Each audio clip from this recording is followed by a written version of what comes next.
What's up, y'all? 76 Papa 10 again here. The Purge.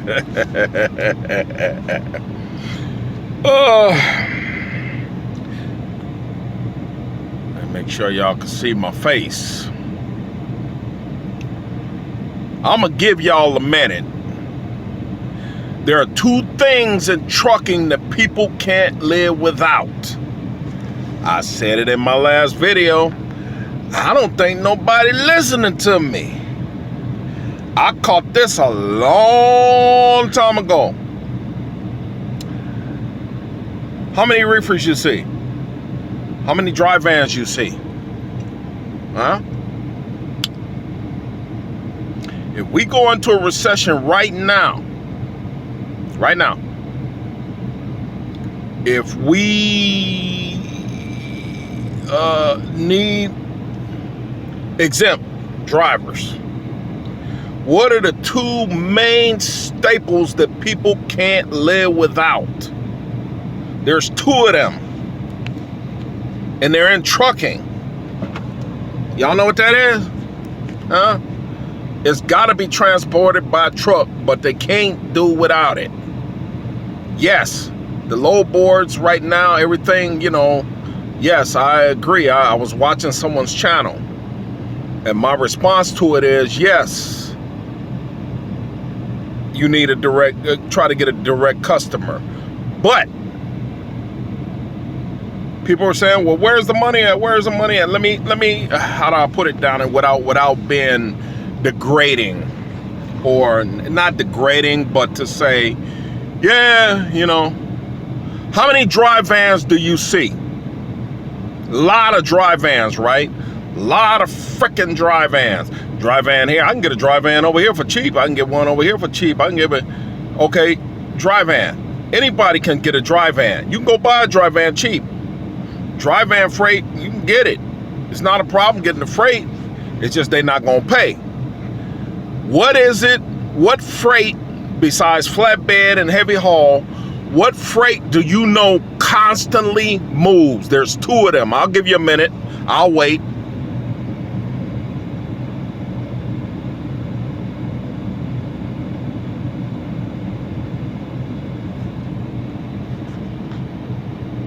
Y'all ready? Refrigeration. I've been telling y'all to get a reefer trailer for the longest, and nobody wants to listen. Because you could say, well, yeah, they can get a reefer trailer, but reefer pays more than dry van. Repeat, reefer pays more than dry van. You don't see all these reefers running around here? Pay attention. You could be in the middle of bum Egypt, you know the word I was going to use, and you got a reefer trailer. Somebody's got some kind of load that's got to get out of there, whether it be chicken. People got to eat.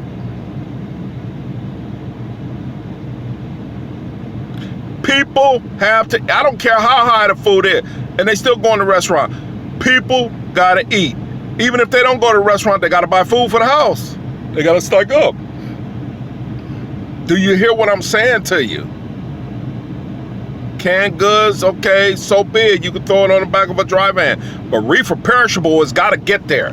You can't, when you talking just-in-time freight, reefer is just in time. You get a chicken load and see how long you sitting before it get rejected.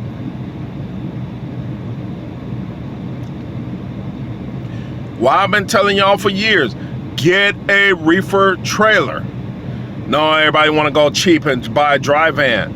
Oh, they get you in and out fast, and the reefer make you wait. So what? You being paid for that load. Reefer moves.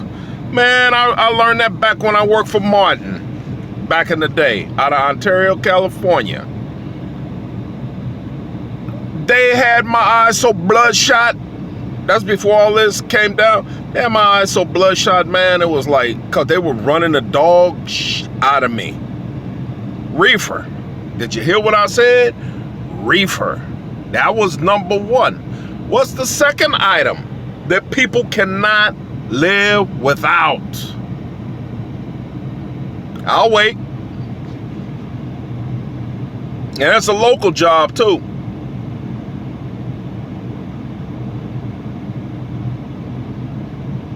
Fuel. I've been telling y'all for years to go get your Magellan cards, your Flint Hill cards, your mobile cards. You need those cards to be able to go in those fuel stations to be able to fuel up, and those tankers load from the bottom. I told you I drove those tankers for a while. You have to have tanker endorsement. Fuel. People can't live without fuel. See, they don't want to tell you that. They don't want to tell you those two things because you'll come over there and you'll start siphoning the money out of there. Reefer move. The difference between reefer and dry van, if I really want to, if I have my cut, because the customer be trying to load heavy. So that's why he don't really want to put it on a reefer, because that reefer unit weighs another 5,000 pounds. So that's 5,000 he's short. But think about it. Do I really need a dry van or do I need a reefer? Because a reefer can run dry or refrigerated. Either or. You get it now? Do you understand me? Do you understand the words that are coming out of my mouth? These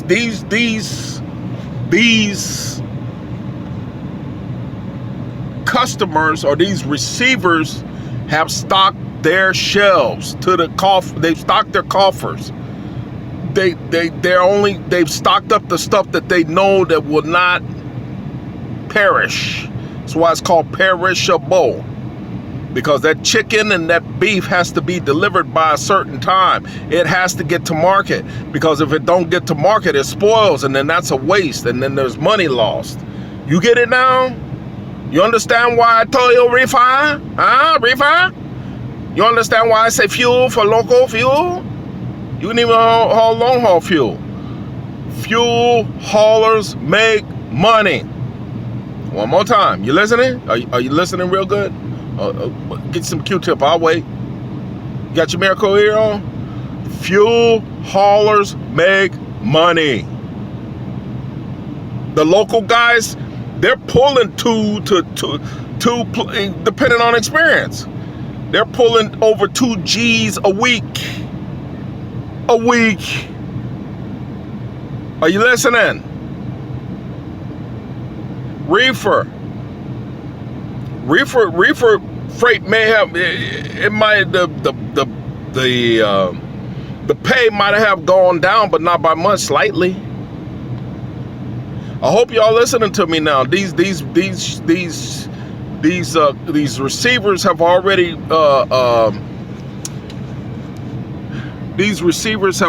stocked up, and I don't believe that they're going to be pulling too much freight, so the price has gone down.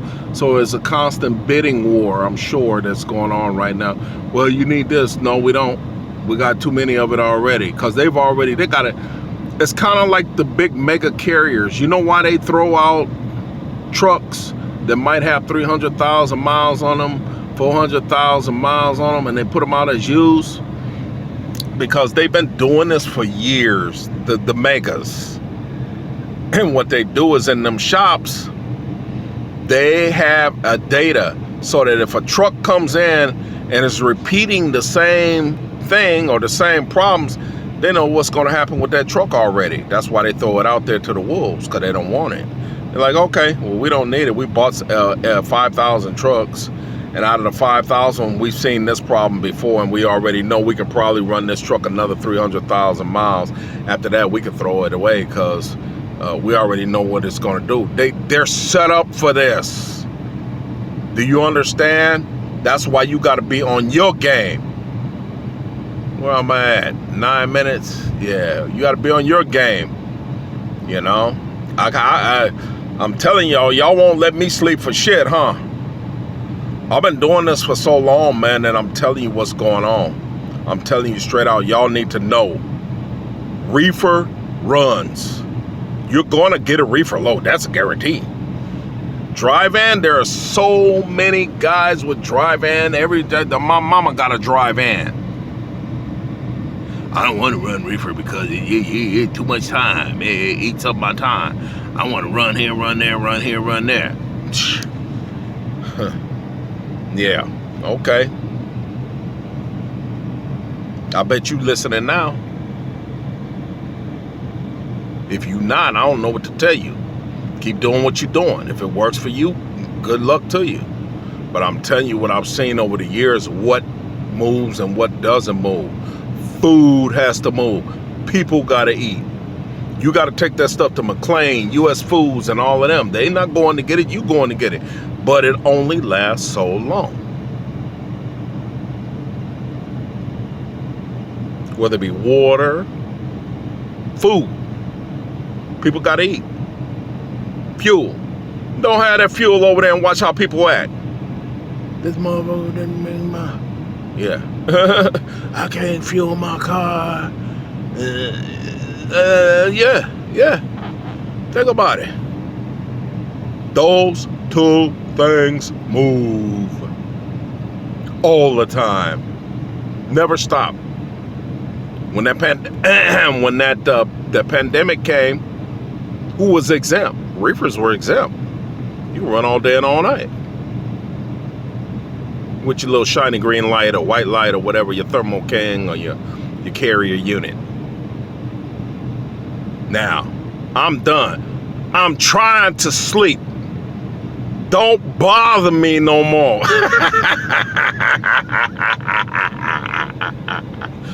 You got it, man. Hey, I love y'all, man.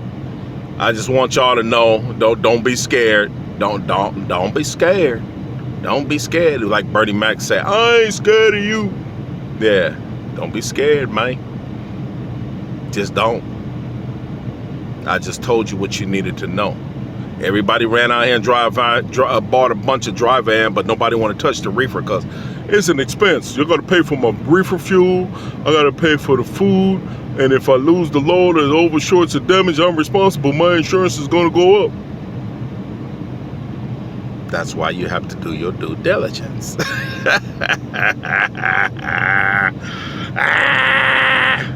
But they ain't going to tell you that, man. Just like with the pre-trip. We explained the pre-trip, but we didn't tell you why. Some things you just have to figure out for yourself. That's why I did the pre-trip one. See, on a pre-trip, if you don't do a pre-trip and you bring that truck back and it's got damage, they don't charge you. Yeah, it's your fault. No, it ain't. I didn't do that. The last guy did it. Prove it. Did you turn in a sheet that said, hey, man, when I got the truck, this, and this was wrong? I told you, they moved me from another truck to this truck. And this truck, I've already found that the fairing has been damaged. The door, some kind of way, I think this door has been hit. Because when they went to Blue Beacon, water was coming all in. I'm like, wait a minute. And then so I walked away. So then as you walk around your equipment, you gonna start to see little things that stick out. Now I'm telling you. And you better report it. Because if you don't, guess who's responsible? That's why we tell you do a pre-trip. You walk around here, I ain't doing no pre-trip. I got my license now. I ain't got to do nothing. And then the guy last night backed into your ass. You don't know nothing about it because you didn't do a pre-trip.